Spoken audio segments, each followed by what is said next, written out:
राधे राधे दोस्तों, जय श्री कृष्णा।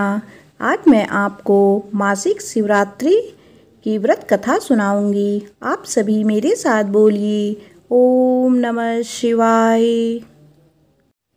पौराणिक कथा के अनुसार चित्रभानु नामक एक शिकारी था। जानवरों की हत्या करके वह अपने परिवार को पालता था। वह एक साहूकार का कर्जदार था, लेकिन उसका ऋण समय पर ना चुका सका। क्रोधित साहूकार ने शिकारी को शिवमठ में बंदी बना लिया। संयोग से उस दिन शिवरात्रि थी। शिकारी ध्यानमग्न होकर शिव संबंधी धार्मिक बातें सुनता रहा। चतुर्दशी को उसने शिवरात्रि व्रत की कथा भी सुनी। शाम होते ही साहूकार ने उसे अपने पास बुलाया और ऋण चुकाने के विषय में बात की। शिकारी अगले दिन सारा ऋण लौटा देने का वचन देकर बंधन से छूट गया। अपनी दिनचर्या की भांति वह जंगल में शिकार के लिए निकला, लेकिन दिन भर बंदी गृह में रहने के कारण भूख प्यास से व्याकुल था। शिकारी खोजता हुआ वह बहुत दूर निकल गया।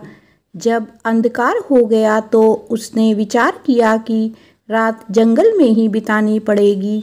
वह वन एक तालाब के किनारे एक बेल के पेड़ पर चढ़कर रात बीतने का इंतजार करने लगा।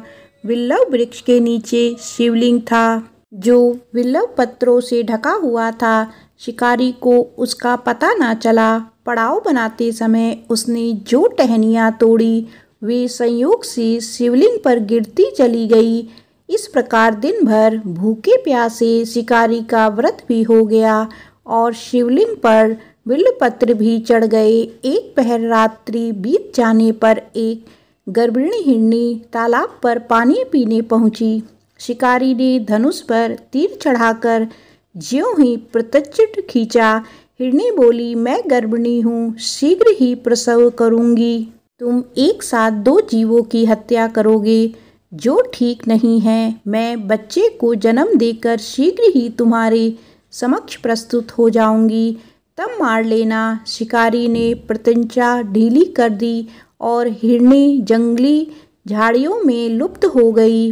प्रतिज्ञा चढ़ाने पर ढीली करने के वक्त कुछ बिल्व पत्र अनायास ही टूटकर शिवलिंग पर गिर गए।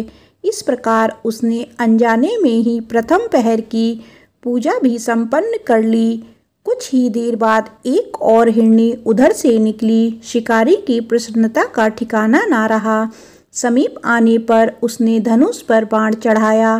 तब उसे देख हिरनी ने विनम्रता पूर्वक निवेदन किया, हे शिकारी, मैं थोड़ी देर पहले ऋतु से निवृत्त हुई हूँ। कामातुर विरहिणी हूँ, अपने प्रिय की खोज में भटक रही हूँ। मैं अपने पति से मिलकर शीघ्र ही तुम्हारे पास आ जाऊंगी। शिकारी ने उसे भी जाने दिया। 2 बार शिकार को खोकर उसका माथा ठनका। वह चिंता में पड़ गया। रात्रि का आखिरी पहर बीत गया था। इस बार भी धनुष से लगाकर कुछ बेलपत्र शिवलिंग पर जा गिरे तथा दूसरे पहर का पूजा भी संपन्न हो गई। तभी एक अन्य हिरनी अपने बच्चों के साथ उधर से निकली। शिकारी के लिए यह स्वर्णिम अवसर था। उसने धनुष पर तीर चढ़ाने में देर नहीं लगाई। वह तीर छोड़ने ही वाला था कि हिरनी बोली, हे शिकारी, मैं इन बच्चों को इनके पिता के हवाले करके लौट आऊंगी। इस समय मुझे मत मारो। शिकारी हंसा और बोला, सामने आए शिकार को छोड़ दूं? मैं ऐसा मूर्ख नहीं। इससे पहले मैं 2 बार अपना शिकार खो चुका हूँ। मेरे बच्चे भूख प्यास से व्यग्र हो रहे होंगे। उत्तर में हिरनी ने फिर कहा, जैसे तुम्हें अपने बच्चों की ममता सता रही है, ठीक वैसे ही मुझे भी। हे शिकारी, मेरा विश्वास करो, मैं इन्हें इनके पिता के पास छोड़कर तुरंत लौटने की प्रतिज्ञा करती हूँ। हिरनी का दुख भरा स्वर सुनकर शिकारी को उस पर दया आ गई। उसने उस मृगी को भी जाने दिया। शिकारी के अभाव में तथा भूख प्यास के व्याकुल शिकारी अनजाने में ही बेल वृक्ष पर बैठा बेलपत्र तोड़ तोड़ कर नीचे फेंकता जा रहा था। पौ फटने को हुई तो एक हष्ट-पुष्ट मृग उसी रास्ते पर आया। शिकारी ने सोच लिया कि इसका शिकार वह अवश्य करेगा। शिकारी की तनी प्रत्यंचा देखकर मृग विनती स्वर में बोला, हे शिकारी, यदि तुमने मुझे पूर्व आने वाली 3 मृगियों तथा छोटे बच्चे को मार डाला है तो मुझे भी मारने में विलंब ना करो, ताकि मुझे उनके वियोग में एक क्षण भी दुख ना सहना पड़े। मैं उन हिरनियों का पति हूँ। यदि तुमने उन्हें जीवन दान दिया है तो मुझे भी कुछ क्षण का जीवन दान देने की कृपा करो। मैं उनसे मिलकर तुम्हारे समक्ष उपस्थित हो जाऊंगा। मृग की बात सुनते ही शिकारी के सामने पूरी रात का घटना चक्र घूम गया। उसने सारी कथा मृग को सुना दी। तब मृग ने कहा, मेरी तीनों पत्नियां जिस प्रकार प्रतिज्ञाबद्ध होकर गई हैं, मेरी मृत्यु से अपने धर्म का पालन नहीं कर पाएंगी। अतः जैसे तुमने उन्हें विश्वास पात्र मानकर छोड़ा है, वैसे ही मुझे भी जाने दो। मैं उन सबके साथ तुम्हारे सामने शीघ्र ही उपस्थित हूँ। शिकारी ने उसे भी जाने दिया। इस प्रकार प्रातः हो गई।